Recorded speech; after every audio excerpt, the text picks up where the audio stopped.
Eh bien, bonjour à toutes et à tous, bienvenue sur un nouvel épisode du podcast Ultra Cycling Podcast. Nous sommes à Mandelieu, Côte d'Azur. Je suis avec deux champions, deux stars du cyclisme ultra-distance qui sont arrivés il y a déjà... ça fait longtemps que vous êtes là en fait les gars. Depuis hier matin. Ouais. On a pu faire une sieste. Ouais. On a pu faire une bonne sieste. J'ai l'impression qu'il y a tellement longtemps, donc je suis avec Lucas Becker et Jonas Verest. Comment vous avez récupéré ? Bien mangé, bien dormi ? Bien mangé, bien dormi. On a été accueillis là tout de suite à la base de vie et tout de suite, à l'arrivée, possibilité de manger. Puis c'est vrai qu'on est arrivé hier, donc temps de manger hier, midi, soir, ce matin encore. Donc de mon côté, bien mangé, bien dormi. Repris un petit peu de poids ? Ouais. Bon, en tout cas, moi je suis ravi de vous recevoir. Puisque vous avez enflammé les réseaux sociaux sur le cyclisme ultra-distance avec la bataille incroyable que vous nous avez livrée. Quel que soit le vainqueur, nous on était ravis parce qu'on savait que ça allait être extraordinaire. Je ne parlerai pas de revanche de l'année passée parce que je sais que tous les deux il y a beaucoup de respect entre vous, donc c'est une vraie bataille de sportifs et il n'y a pas du tout d'animosité entre vous, mais voilà, l'année passée on va rappeler rapidement ce qui s'est passé l'année passée. Tous les deux on vous retrouve en tête cette année, donc c'était incroyable. L'année passée c'est Lucas qui avait gagné en poussant dans ses retranchements Jonas. On avait fait un podcast ensemble, tu nous avais expliqué justement pas très loin de Montpellier, je crois, dans l'Hérault, Lucas t'avait retrouvé adossé à un poteau et tu étais là à peu près depuis 1h30 sans savoir vraiment ce que tu faisais là, avec une stratégie très agressive, avec un pédalier cassé, au final un cadre cassé, donc des péripéties. Et en fait, tu as tout changé. On va commencer par toi, Jonas, que tu nous expliques justement ce que tu as changé derrière, à commencer par le matériel. Ouais, j'ai eu un bilan matériel assez rude l'année passée, donc je suis un peu reparti de zéro et je me suis dit que j'allais me refaire un setup où le but c'était de surtout être léger d'esprit puis pas se soucier de son vélo ou de son matériel. Donc je suis parti sur un vélo acier, je suis parti en monoplateau et j'ai fait quelque chose qui était un peu plus éloigné des idées d'être léger et performant, mais qui au moins m'acheter une certaine légèreté d'esprit. Puis à part quelques crevaisons, j'ai eu aucun souci cette année, donc pour moi ça a bien joué. Rappelle-nous le braquet que tu avais utilisé, parce que monoplateau, mais quel était le ratio ? C'était un plutôt bon ratio, j'avais un 46 devant et un 11,46 derrière, donc quand même un ratio de 1. Donc ça allait pour cette année où il y avait des longs cols mais pas si raides, ça suffisait. Et qu'est-ce que tu as changé dans ta préparation physique ? Est-ce que tu as changé quelque chose ou pas du tout ? Je dirais pas grand chose, j'ai perdu un tout petit peu de poids et je me suis un peu amélioré physiquement, mais pas énormément. J'ai continué à m'entraîner comme je le faisais, je pense déjà l'année passée, j'ai un petit peu progressé ou continué à un peu progresser, mais il n'y a pas eu de changement majeur à ce niveau-là. Et pour toi Lucas, qu'est-ce que tu as changé par rapport à cette victoire de l'année passée ? Pour moi c'était... moi je savais, on va dire côté physique, c'était plus... ça se joue à plus grand chose, donc l'entraînement c'était surtout comme l'année précédente, mais j'ai commencé à travailler ensemble avec une coach mentale parce que sur la RAF l'année dernière et surtout aussi sur la course que j'ai faisais après, il y avait beaucoup de situations où mentalement c'était très dur et ça m'a bien aidé. Et je continue encore sur ça parce que c'est un point quand même assez important dans l'ultra-distance, ouais. Où on peut gagner ou perdre beaucoup du temps. Ouais, c'est sûr. On va en parler d'ailleurs dans cette bataille au moment où il y a eu le point de bascule. Est-ce que tu as changé des choses sur le matériel, toi, Lucas ? Est-ce que c'est le même vélo que l'année passée ? Même vélo. Tout pareil, je crois. Ouais, tout pareil, ouais. Alors, comment est-ce que vous êtes arrivé au départ de la RAF ? Dans quel état d'esprit ? Dans quel état d'esprit est-ce que vous êtes arrivé ? Lucas, toi, est-ce que tu t'es dit, moi j'arrive, je veux défendre mon titre, je veux gagner, mais ça, voilà. Et toi, Jonas, je veux aussi, parce que c'était un objectif, on voyait bien dans ta préparation. Alors, je veux gagner, c'est vrai qu'en ultra, tous les deux, il n'y a pas de problème d'humilité de ce côté-là, mais il y a l'annoncer et puis le réaliser, c'est deux choses différentes. Donc, ça veut dire que vous avez probablement découpé vos objectifs en vous disant, oui, l'objectif final, c'est d'arriver premier, mais dans un premier temps, je veux déjà arriver à telle base de vie avant telle heure ou telle date. Comment est-ce que vous avez préparé votre stratégie ? Jonas, je te laisse. Lucas, il peut y aller, il peut commencer parce qu'il avait un plan assez ambitieux là. Ouais, ambitieux, mais possible. Pour moi, en vrai, je me suis pas dit que je veux gagner parce que ça se joue pas que à moi. Donc pour moi, le but c'était d'améliorer le temps de l'année précédente et j'avais un peu comme but que ça peut être possible de casser les 500 km par jour en moyenne. Et voilà. Ça, on a tenu jusqu'au 4e jour. On a craqué à la fin. Ce qui était déjà énorme quand les personnes qui suivaient sur les réseaux sociaux observaient vos kilométrages. C'était incroyable, incroyable. Sur cette édition de cette année, c'est la première fois où on a autant de coureurs sous les 6 jours. La première année, Laurent Boursette avait gagné en 6 jours et 15 heures, je crois. Et là, cette année, vous êtes quasiment une dizaine à être à 6 jours et 1 heure, quoi. Enfin, ça se joue, ça va très très très vite. Et pour toi, Jonas, quelle était la stratégie ? Bon, moi j'avais avant tout envie de finir cette année parce que j'étais clairement un peu resté sur ma faim l'année passée. J'avais trouvé hyper cool que tout le monde décide de plus ou moins refaire, donc qu'on puisse... Exact. Je trouve qu'il y avait un chouette sentiment dans les 10 premiers cette année que c'était un peu une course entre potes. Je sais pas ce que toi t'en as pensé, mais je trouve qu'il y avait beaucoup de bienveillance entre les participants. On se retrouvait sur la route, on était contents de se voir. Donc j'ai trouvé que oui, on a fait la course, c'était dur, mais globalement ça s'est fait dans une vraiment bonne ambiance. Donc c'était sympa. Et oui, j'avais envie d'essayer de gagner, faire un bon temps. Moi, je m'étais mis en tête d'essayer de faire moins de 5 jours et demi, ce qui est juste pas passé à la fin, mais voilà, c'est ok, c'est pas un problème. Mais globalement, c'était ça le but. Alors c'est vrai que vous étiez, je crois, 7 du top 10 de l'année passée.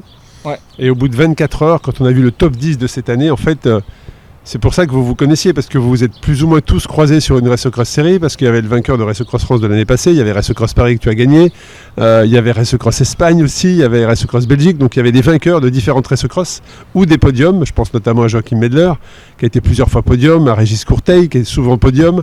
Donc c'est vrai que cette communauté-là, vous vous connaissez, et au final, vous vous êtes battus non pas contre... une autre personne, mais contre vous-même par rapport à l'ultra-distance. Donc je trouve que ça c'est plutôt tout à votre honneur. Et puis parlez-nous des 24 premières heures. Comment ça s'est passé 2 jours, 3 jours, à quel moment vous vous êtes dit, bon là on se détache tous les deux, à quel moment la stratégie s'est mise en place ? Parce qu'on le sait, il y a beaucoup d'observations sur les bases de vie, même si on s'entend bien, à compter du moment où on se lance dans cette aventure, on arrive sur une base de vie avant ou après, il y a des observations qui se mettent en place. Donc voilà, comment est-ce que vous avez construit votre aventure ? Bon, vas-y. Bon, moi j'avais une idée assez claire de... Un participant qui arrive. J'avais une idée assez claire de comment je voulais que ma course se déroule jusqu'à en tout cas Clermont.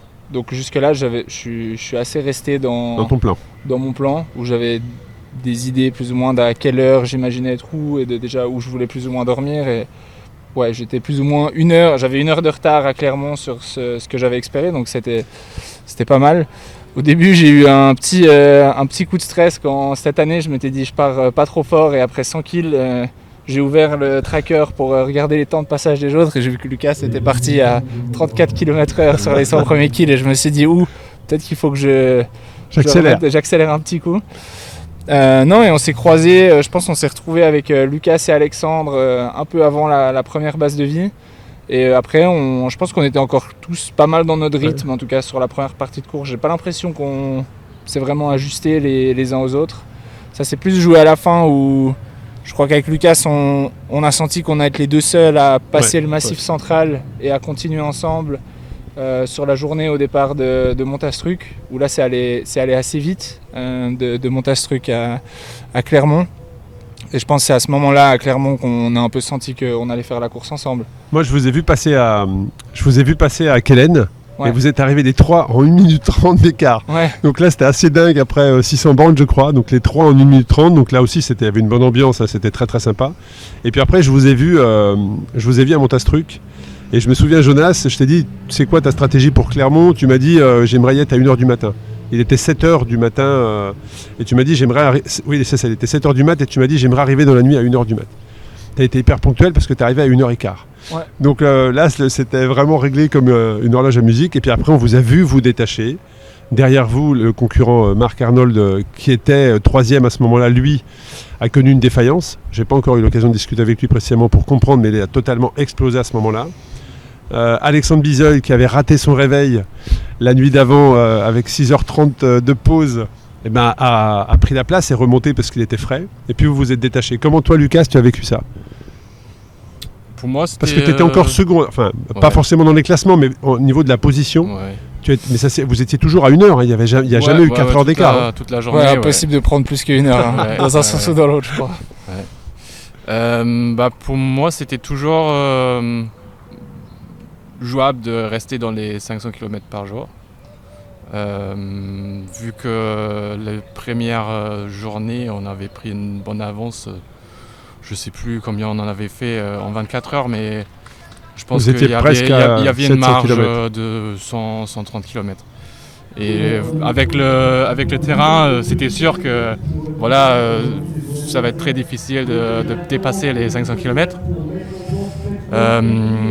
Mais je voulais me raccrocher de ne pas trop perdre la marge pour encore plus tard, parce que je savais que le terrain il va être encore plus difficile.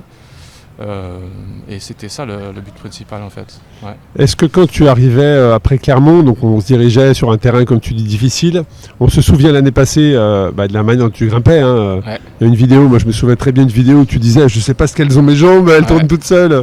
Donc plutôt bon grimpeur et on connaît le physique de Jonas, physique imposant, on sait que c'est un gros rouleur. Forcément dans des pentes à 8-10%, c'est un peu plus compliqué. Donc naturellement tout le monde, on a vu que tu te rapprochais au fur et à mesure que tu avançais. Et à un moment donné, quand tu as rattrapé donc Jonas, c'était après Clermont.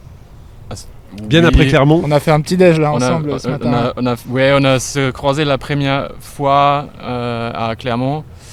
Et après la montée, la première vraie montée après la base de vie, on a se croisé dans le supermarché. C'était une petite surprise. J'aurais aimé une petite touche pour voir ça. Non, c'était vraiment comme ça. Parce que moi, je suis arrivé dans le bled à la supérette, je pose mon vélo. Je savais que Jonas, il est quelque part parce que à ce moment-là, j'ai commencé à regarder le trekking un peu plus. Et je me suis dit, mais c'est bizarre, il n'est pas à la supérette, il n'y a rien d'autre ici. Donc je suis entré, j'ai fait mes courses et d'un coup, il y a Jonas qui arrive d'un couloir. J'étais trop content. Énorme. J'avais fait une sieste dans le parc, dans ce petit village, et puis en me réveillant, j'ai vu Lucas passer. Je me suis dit, purée, il faut y aller. Puis en fait, je repars et je vois qu'il y a son vélo arrêté devant le supermarché, donc j'ai profité d'aller faire mes courses aussi. Puis finalement, c'est assez cool, on a pris 10-15 minutes pour manger tranquille dehors. Il y a une petite, sans qu'on l'ait dit, une petite trêve qui s'est installée pour 10-15 minutes. Et après, on est reparti ensemble. Et moi, j'ai eu un peu de mal cette journée. La bosse suivante, il y a eu un gros orage. Il roule un peu plus fort. J'ai crevé. Et après, je l'ai plus revu. Et alors, il m'a semblé avoir entendu justement quand tu es arrivé hier et que tu expliquais un peu ton parcours, qu'à un moment donné, tu voulais savoir où était Jonas et tu t'es arrêté de demander à des passants leur smartphone pour aller sur l'application et voir où était Jonas, c'est ça? Oui, c'était mon journée difficile, on va dire. Et en plus, il y avait une panne chez SFR, exact. Chez SFR. Une panne nationale, ouais. Moi, j'ai pas pu regarder où il est et je voulais savoir si je fais qu'une petite sieste ou une grande sieste. Et alors, quand j'ai vu où il était, j'ai décidé de faire une grande sieste. Voilà. Et en fait, je l'ai vu passer quand j'arrivais de me coucher. Ouais. Alors, moi, ce que je voudrais savoir, c'est au niveau de la bascule et de la stratégie. C'est quand, Lucas, tu rattrapes Jonas, qu'est-ce que vous vous dites dans vos têtes, de par vos profils, de par vos compétences, de par la distance et ce qui restait à faire? Est-ce que, inconsciemment, on se dit, bon, là, j'ai fait le plus dur, j'ai rattrapé Jonas qui était sur son terrain. Et toi, Jonas, inconsciemment, est-ce que tu t'es dit, bon, ça va être compliqué pour moi parce que Lucas me rattrape et il est sur son terrain? Qu'est-ce que vous vous êtes dit à ce moment-là? Maintenant, on connaît la fin de l'histoire, donc c'est facile d'en parler, mais à ce moment-là, on connaît pas la fin de l'histoire et on aurait pu se dire, bon, là, ça va être difficile pour Jonas parce qu'il reste encore des gros cols. Lucas est sur son terrain. Qu'est-ce que vous vous êtes dit? Je pense que moi, je me suis dit après la première partie de course que je me suis rendu compte que je perdais un peu moins de temps face à Lucas dans les ascensions par rapport à...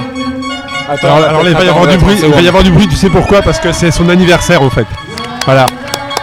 Anniversaire. Joyeux anniversaire.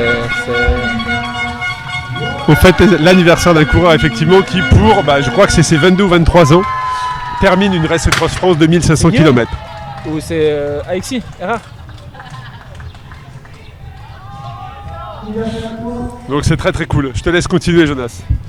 Je pense sur la partie qui était la traversée de Montastruc jusqu'à Clermont, je me suis rendu compte que je perdais un peu moins de temps face à Lucas dans les ascensions que l'année précédente. Après cette année, niveau terrain, j'ai pas eu le sentiment qu'il y a eu beaucoup de parties très roulantes qui m'ont beaucoup aidé, mais ouais, je sais avec Lucas qu'il a des moments dans la journée où ça va bien et tout d'un coup il va être capable de te mettre 20-30 minutes sur une ascension ou sur une partie de la journée, et puis que c'est des moments de la journée où tu dois accepter que c'est comme ça et tu peux rien y faire. Mais que sinon, ouais, il y avait, je pense, moins un écart qui se faisait purement à la pédale que l'année passée. Et je pense que de l'autre côté, Lucas, il s'est arrêté un peu moins cette année, ou tu diras peut-être, mais il a peut-être un peu plus optimisé comment il gérait ses journées. Donc je pense que c'était plus équilibré de manière générale. Et je pense que c'est pour ça aussi qu'on a vu que l'écart, on avait beau, je pense, les deux essayer, c'était impossible, ou les deux, on avait du mal à le faire baisser ou augmenter dans un sens ou dans l'autre. Et pour toi, Lucas, quand tu as rattrapé Jonas, justement, est-ce que inconsciemment tu t'es dit, bon là, logiquement, je vais garder la tête puisque je suis sur mon terrain? Non, comme Jonas l'a dit, après avoir passé le Massif Central, je savais en vrai gagner du temps juste en roulant, c'est difficile. Ça va se jouer surtout sur la fatigue qui s'accumule et celui qui va craquer en premier, quoi.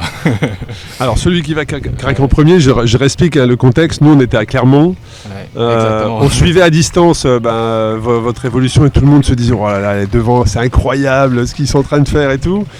Et on suivait alors Lucas, Jonas, Lucas est en tête, ok. D'un seul coup on entend Jonas a doublé Lucas dans la descente, tu vois, donc on ne comprenait pas.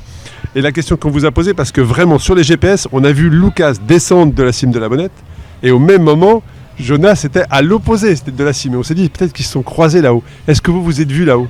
Je crois que moi j'ai vu Lucas, mais il m'a pas vu. J'étais sur un peu la partie de replat qui revenait vers la Bonnette, et puis j'ai vu au loin Lucas qui redescendait de l'autre côté. Donc là je savais qu'il y avait peut-être un quart d'heure ou quelque chose comme ça. Donc je m'étais rapproché un petit peu, mais il a eu le temps en photo en haut aussi. Ouais, voilà, il a pris un petit moment photo en haut et je crois qu'il a eu quelques soucis après le départ de la base. C'est ça, j'ai eu écho, mais on va pas rentrer dans les détails. Dans les détails, il y a des soucis gastriques. Ouais, j'ai vu là que je me rapprochais un petit peu, mais tu vois. Bon, Jonas, là, moment d'euphorie, non? Quand ton physique, quand même rouleur, t'es quand même massif, t'es quand même un gros rouleur. Et que tu perds pas de temps dans la Bonnette, qui est quand même un col qui monte à 2800 mètres, quand tu arrives au sommet, que tu le vois de l'autre côté, moi je me suis visualisé en disant mais il doit avoir le couteau entre les dents, en se disant mais alors là je vais rien lâcher. Non, mais j'avais le couteau entre les dents et j'allais rien lâcher, mais je sais aussi que c'était tout à fait possible que Lucas là il ait un coup de moins bien et qu'on arrive en bas et que moi je continue, que lui dorme une heure et qu'il se sente mieux et que l'ascension suivante je reperde 30 minutes directement. Donc tu sais aussi quand tu fais la course avec Lucas qu'il y a ces moments qui excluent pas que tu peux perdre vraiment du temps à tout moment, parce que ces moments où ça va bien, il creuse le trou tellement vite face à tout le monde. Ça a été le cas le matin dans la montagne de Lure. Ouais. J'étais tout content. J'ai eu une journée compliquée après Clermont et je me suis arrêté très tôt. Donc à 21h, je suis allé me coucher et je suis reparti vers 2h du matin. Et lui avait continué. Ce qui est rare que tu fasses une pause aussi longue. Ce qui est rare que tu fasses une pause aussi longue. Mais la journée de départ de Clermont, c'était vraiment pas mon jour. Et je savais qu'en partant de 2h du matin, lui il dormait au pied de la montagne de Lure. Déjà il avait timé son truc de manière parfaite pour partir 15 minutes avant que je revienne sur lui. Et je me suis dit bon, au moins j'ai plus que 15 minutes de retard sur Lucas. Et il m'a mis 30 minutes dans la montagne de Lure alors qu'il venait de se réveiller au petit matin. Et puis voilà, derrière l'écart était d'1 heure, c'est resté ça toute la journée. Et puis après la Bonnette, t'as eu un petit coup de moins bien je crois, et je peux reprendre un moment, mais je crois qu'on a les deux explosé après la Bonnette. Moi j'étais aussi et ça allait plus du tout. Après c'était là quelque part, j'allais dire on s'oublie quelque part, on est dans un état de fatigue tellement important qu'on veut juste avancer, vite arriver, et puis après, il se passera ce qui se passera. Mais comment ça s'est passé pour toi, Lucas, quand tu as vu Jonas te doubler? Est-ce que tu t'y attendais déjà, qu'il te double à ce moment-là? Ouais, en vrai, je me suis juste dit que j'ai voulu trop jouer et j'aurais mieux fait de rester à mon rythme. Sur ton rythme à toi. Prendre une sieste aux bases de vie en bas de la bonnette et voilà. Et après, effectivement, donc toi, tu avais déjà fait ta grande pause avant et on a vu Lucas s'arrêter longtemps parce que ça durait. Et là, on a vu que tu prenais du temps. Est-ce que tu penses, Lucas, que c'est là que ça s'est joué? Est-ce que l'épreuve s'est jouée à ce moment-là? Je sais pas. Je trouve. Parce que quand tu fais ta pause. C'est toujours tellement ouvert, surtout c'est dur de dire. les nuits. Ah oui, avec le recul, c'est facile à dire, bien évidemment. Mais c'est difficile. Moi d'abord, j'ai eu ma mauvaise nuit à Clermont et en repartant de Clermont, la journée avec Lucas, j'ai cru que c'était joué aussi. Donc c'est une journée où j'ai peu pu avancer, je traînais. Et puis voilà, la forme elle vient un peu, elle repart. Et j'ai fait cette nuit, je sais pas, du kilomètre 2020 à l'arrivée, j'ai dû faire d'un coup. Donc tu vois, Lucas était parti un peu plus tard le matin, donc je savais aussi que le soir pour moi ça allait probablement être plus compliqué parce que j'avais probablement 4 heures déjà de plus que lui de roulage le matin. Mais ouais, je pense que ça aurait pu se jouer à pas grand chose. C'était une sieste, se croiser un moment. Je pense qu'on a les deux un peu explosé à la fin et ça se joue à des petites choses. Mais c'est dur de trouver un moment auquel je crois ça s'est joué. J'aurais du mal à mettre le doigt sur quelque chose. Est-ce que dans votre esprit à ce moment-là, vous vous êtes dit c'est celui qui s'arrête qui perd? Je vous pose cette question parce que vous aviez purgé vos 4 heures d'arrêt sur 36 heures. C'est-à-dire que vous auriez pu hier aller jusqu'à 19 heures. C'était plus du tout une question d'arrêt, même si la stratégie sommeil a vraiment joué dans les résultats. Mais est-ce que là, quand tu vois Lucas qui s'arrête, toi Lucas, quand tu t'arrêtes, est-ce que en repartant, tu te dis ça s'est joué là? Non, pas forcément, c'est l'accumulation de plein de petites choses durant 5 jours. Ouais, je pense plutôt. C'était toujours un peu ouvert. Ah oui, c'était totalement ouvert, c'est clair. Même si quand j'ai vu que Jonas il a se couché à 22h, je me suis dit ok, maintenant il est mort, c'est fini. Mais moi quand Lucas est reparti, quand il s'est couché et qu'il est reparti, quand j'ai vu ta journée de 30 heures là, je me suis dit ah ouais, ça c'était très très fort. Il est de retour. Vraiment très très impressionné de pouvoir tenir une journée comme ça. Après déjà 4 jours de course, c'était vraiment impressionnant. Et ouais. Pour moi, quand Lucas a fait 1 heure, d'abord je me suis dit c'est un coup à la Lucas qui, je sais, en général, a besoin de s'arrêter les nuits. Il n'y a pas de problème avec ça, mais je me suis dit quand il s'arrêtait 1 heure, je me suis dit il va repartir. Il va repartir à fond. Et je savais que Lucas qui avait dormi 1 heure et qui repartait à fond. Contre moi qui roulait depuis 25 heures et qui avait encore 150 bornes à rouler, j'étais pas du tout serein. Et d'ailleurs quand il est reparti, moi j'ai commencé à avoir un vrai coup de moins bien et l'écart se réduisait un peu. Et moi à ce moment-là je croyais assez peu en mes chances encore alors que j'avais toujours 15-20 bornes d'avance. Ouais. Et là c'est peut-être assez psychologique parce qu'il le vivait peut-être différemment.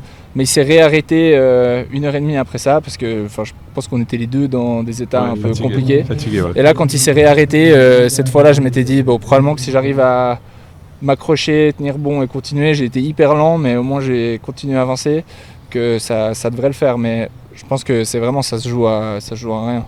Mais c'est intéressant parce que nous, sur les bases de vie, toute l'équipe d'organisation, on vous observe bien évidemment. On vous connaît au départ, on vous connaît parce qu'on vous avait évolué les années passées et on vous observe sur vos réactions, sur la manière dont vous vous comportez, dont vous parlez. Et puis une fois que vous partez, on échange. Tiens, t'as vu, il était lucide. Ah ouais, lui, il était mieux lucide que lui, il était plus lucide ou moi. Donc c'était vachement intéressant. Et quand vous basculez sur les sommets de Mandelieu avec cette belle vue, vous êtes toujours concentré là, ou vous profitez de la fin de l'aventure, ou pour toi Jonas de dire j'ai réussi mon pari? Moi j'ai pas beaucoup réussi à profiter à la fin parce que c'était trop dur. Fatigué.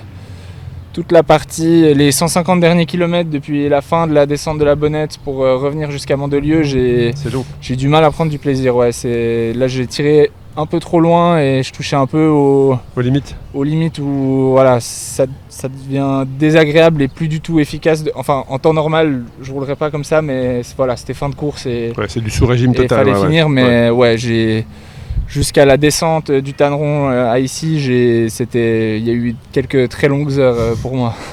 Mais est-ce que dans ce que tu décris, on ressent pas le fait que tu aies profité? Tu t'es dit, ouais, je l'ai fait, j'ai gagné. Non, t'étais tellement fatigué que tu n'avais même pas Ouais, ce... je pense. Ouais. J'étais content une fois que c'était fini. Puis j'étais aussi super content de l'expérience et la course. C'était super de pouvoir faire la course avec Lucas comme ça pendant 5 jours. Je pense qu'on a les deux. Ah, vous En tout avez... cas, moi j'ai pris beaucoup de oui, plaisir. c'est sûr. Et c'était chouette de se croiser aussi à plusieurs fois. Puis que ça se fasse dans un bon esprit. Ouais. Donc ça, moi j'ai trouvé hyper cool. Non, il n'y a pas eu un moment, je dirais, sur les 50-60 derniers kills. C'était plus. À aucun moment j'étais encore sûr d'arriver au bout parce que c'était déjà si dur de supporter continuer à avancer. la douleur Donc, mentale presque de la fatigue. Il fallait me bloquer, un peu continuer à tirer et finir. Mais On t'a vu quand j'enviais même, presque Lucas qui dormait un coup en bas. J'aurais bien fait une sieste aussi. on t'a vu quand même un peu ému à l'arrivée. Hein. C'est pas très expressif, mais on a vu quand même que c'était un petit peu marqué. Et pour toi, Lucas, quand tu roules et tu sais que tu vois que Jonas est arrivé, Ouais. comment tu termines cette fin d'aventure? Toi qui as gagné l'année passée, donc tu sais ce que c'est, Ouais. tu as vécu ça, comment tu termines ton aventure? Moi j'étais trop content pour lui parce que je trouve que en général dans ces courses en longue distance, oui c'est une épreuve individuelle, mais il y a beaucoup de respect entre à la vous. fin, en fait, comme on a pu voir, on se pousse dans ses propres limites un à l'autre. Et ça, on a vraiment bien réussi. Et j'étais super content de ma performance, de sa performance aussi. Oui, on est des concurrents, mais c'était aussi le partage en même temps. Exactement, d'ailleurs à l'arrivée on vous a vu, hein, vous êtes congratulés tous les deux. Voilà, on a vu le temps que vous avez passé ensemble, on voit bien qu'il y a beaucoup de respect entre vous. On n'a pas passé beaucoup du temps ensemble, Non, mais on s'est croisés quelques fois. Il était toujours à 1 heure. Non mais que je veux dire, après la ligne d'arrivée, Ouais, pas oui, sur le vélo, c'est pas ça, sur le vélo. c'est Après ça. la ligne d'arrivée, vous avez passé du temps ensemble à discuter justement des moments séparément que vous avez vécu sur le vélo. Ouais. Et quand vous êtes arrivé, alors voilà, il se passe quoi après? Parce que on peut probablement, les personnes qui nous écoutent, qui hésitent à se lancer ou qui se sont lancées mais qui n'ont pas réussi, qui ont été DNF, ça fait quoi de terminer 2500 km? On fait quoi derrière? On réalise, on a envie de reprendre le vélo, on veut pas retoucher au vélo. Il se passe quoi derrière? C'est de la Je pense qu'il faut satisfaction prendre, personnelle, Faut c'est un prendre un partage petit peu de familial. temps pour digérer parce que je pense qu'en 5-6 jours il s'est passé trop de choses Les pour émotions réussir d'une vie. à les comprendre directement et puis savoir quoi en faire. Donc je pense que c'est important de laisser un peu les choses venir. C'est super chouette de prendre un peu le temps ici à la fin et puis de traîner un peu autour de l'arrivée à Mandelieu, de venir manger une pizza avec les copains le soir, boire une bière, débriefer un coup. Lucas il m'écrit encore cet après-midi si je veux pas faire le 200 km de nuit vendredi dans les bonnes idées à faire. Allez chiche, ça part, Non, ça moi, part ce dans sera pas 48 pour heures. moi. Ça part dans 48 heures. J'ai rien dit. Mais non, cette ambiance à l'arrivée, je pense, en profiter, je pense qu'il faut se laisser le temps de digérer. Et avec le temps, l'expérience elle va un peu s'ancrer. Et ce qu'on veut en faire ou comment on veut faire ses courses, c'est un peu libre à soi de choisir. Qu'on veut faire la course devant ou qu'on veuille la faire purement en expérience ou pour soi, enfin chacun sa raison. Je pense qu'il faut se laisser digérer ça et puis faut pas prendre les objectifs des autres comme référence pour soi, ça doit rester assez personnel. Et le parcours, comment avez-vous vécu le parcours? Plus difficile, moins difficile? Annoncé à 30 000 et sur certains compteurs que j'ai pu voir à l'arrivée, on était plus proche des 36 000. Ouais, 36, 37. Et comment vous avez vécu le parcours? Déjà les régions, est-ce que vous avez découvert certaines régions? Est-ce que vous avez apprécié les parcours? Pour moi, une des raisons pourquoi je me suis réinscrit cette année, c'était parce que j'ai trouvé le parcours l'année dernière très bien. Il était vraiment bien travaillé. On a traversé des régions en France que on ne traverse pas forcément parce qu'on les choisit. Et cette fois-ci, c'était un peu pareil. Je dirais que en question de panorama et des coins touristiques à visiter. C'était un peu presque encore mieux que l'année dernière. Bon, l'année dernière, avec la grotte de Mastagil, c'était vraiment genre le wow, c'est quoi ce truc? C'était un peu moins cette année, mais en général, je trouve le parcours il était vraiment très bien. Et je me souviens de 3 routes en total qui n'étaient pas cool, mais sur 2500 km, je pense que c'est une bonne ratio. Un bon ratio. En tout cas, un grand merci à Pascal, s'il nous écoute, de nous avoir accompagnés sur le tracé. Et pour toi, Jonas? Moi, j'ai trouvé le parcours chouette, j'ai trouvé dur. C'était plus dur, nettement plus dur que j'avais imaginé. Mais dur par quoi? Dur par le revêtement, dur par les petites difficultés qui se répètent? Je pense que c'était beaucoup des petites routes, des changements de route. Donc voilà, des changements de direction, des relances. Voilà, des routes alternatives, donc revêtement pas toujours top. Et finalement, aussi quand même 5-6 000 mètres de dénivelé en plus que ce qu'on avait en tête, ce qui est quand même pas rien sur le tout. Ouais. Mais sinon, niveau paysage, moi j'ai adoré la transition entre différentes régions. Massif central, Loire, Ardèche, ensuite on redescendait dans le sud, on repassait dans les Alpes. Il y avait des sortes de transitions entre différents environnements plusieurs fois dans la journée et c'était génial de se dire qu'on peut faire ça en vélo. Là tu te dis que la France est quand même un beau pays, vous avez de la chance. C'est très cool de rouler en Suisse, je te confirme. Ouais, les routes sont très belles. Il y a quand même moins de diversité au sein d'un même pays où là il y a tellement de diversité de paysages sur des distances. Alors finalement on fait des distances assez longues, mais ça j'ai trouvé très chouette et j'ai trouvé ça plus marqué que les autres années. Donc non, parcours chouette mais difficile, ouais. Et est-ce qu'il y a des régions que vous avez découvertes? Est-ce qu'il y a des régions, est-ce que le plateau des 1000 Vaches par exemple, ça a été un effet waouh? Est-ce que la montagne de Lure, ça a été un effet waouh? Après, tout dépend du moment où vous l'avez passé. Je crois que la Bonnette, vous l'avez fait de nuit. Non, on l'a fait le soir, c'était parfait. Le timing parfait. Ah oui, donc le on a commencé à monter à 18h. Ah, magnifique. Ouais. On était tout seuls. Il y avait juste des voitures qui faisaient la course. Mais il n'y avait pas d'autres cyclistes, il n'y avait pas de trafic. On est arrivé en haut, je pense qu'il faisait encore juste jour. Ouais. Puis descendre encore 2 jours. Donc je pense que c'était vraiment le timing idéal pour monter. Alors, il y a une question qu'on pose souvent à un cycliste ultra-distance, surtout quand il va très vite comme vous, c'est vous pensez à quoi sur le vélo? Est-ce que vous avez le temps de profiter des paysages? Vraiment? Ouais. Ouais, complètement, ouais. Il n'y a aucun souci. Je pense qu'il y a tout, il y a des moments où ça va bien et tu es pleinement dans le moment présent, tu profites des paysages, tu regardes autour de toi, tu es tout content. Puis il y a des moments où c'est dur et t'es pas bien et là tu profites moins. Donc il y a peut-être des régions que tu vois moins. Où ta perspective sur si la région était belle ou non est un peu affectée par ton état quand tu la traversais. Mais chez moi par exemple, ça allait hyper bien dans le Massif central en montant le Puy-Marie. Puis j'ai adoré ce moment-là. C'était aussi début de soirée, coucher de soleil, il faisait jour, j'étais tout seul, il n'y avait pas une voiture, c'était trop bien. Est-ce que vous avez connu l'état de flow sur cette aventure? Je pense, ouais, par moment. Pas tout le long, mais... Oui, ça arrive généralement avec l'état de fatigue. Où, ouais, tout allait bien. Et pour toi, Lucas? Ouais, comme on a assez dit, chez moi ça vient et ça part. Et quand ça vient, ça roule fort. Ouais, ça tout le monde le sait quand ça va chez Lucas. Bon, en tout cas, c'est vrai que vous avez impressionné toute la communauté. Hein. Franchement, les commentaires sur les réseaux, le nombre de vues, c'est juste incroyable. C'est quoi la suite de la saison pour vous? Est-ce qu'il y a d'autres épreuves d'ultra qui arrivent sur la deuxième partie de l'année? Est-ce qu'il y a des objectifs ou est-ce que maintenant ça va être détente, on profite, l'objectif a été atteint ou l'événement est passé? Mais voilà, comment vous vous projetez sur la fin de saison? C'est pas du tout le fin pour moi. Il reste pour moi encore une grosse course à faire dans 4 semaines. C'est la Via Race de 4000 km. Comme l'année dernière, sauf que cette année il y a 2 semaines de repos en plus. Donc c'est pas mal. Ça change les choses. Après, je suis pas encore sûr comment je vais attaquer cet événement-là. Parce que